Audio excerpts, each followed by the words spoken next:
If you want to build rockets, engineer software, or become a surgeon, the path is straightforward. You study the hard, practical sciences. Staring at a blank wall, pondering the nature of reality, can feel like a massive waste of time.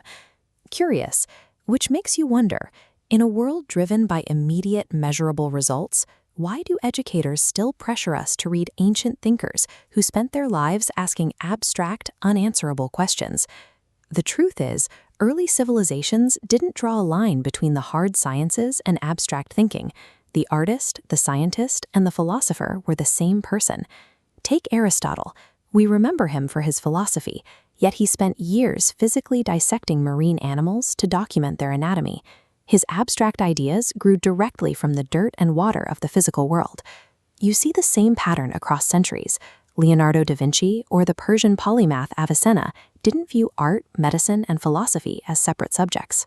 They were simply trying to build a single, unified map of how the universe worked.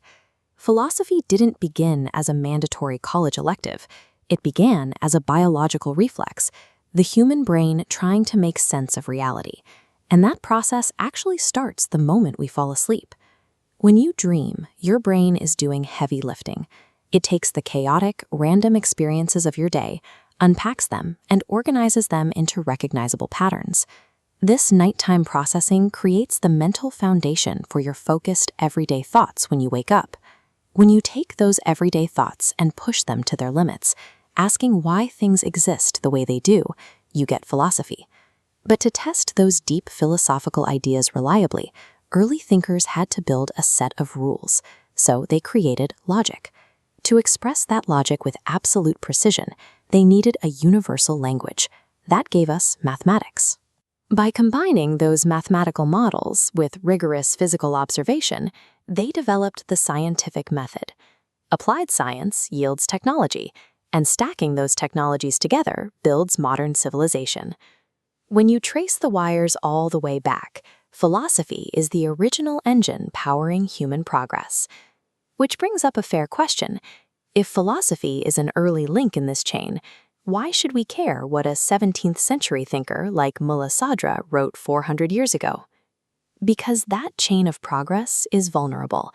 It stalls out.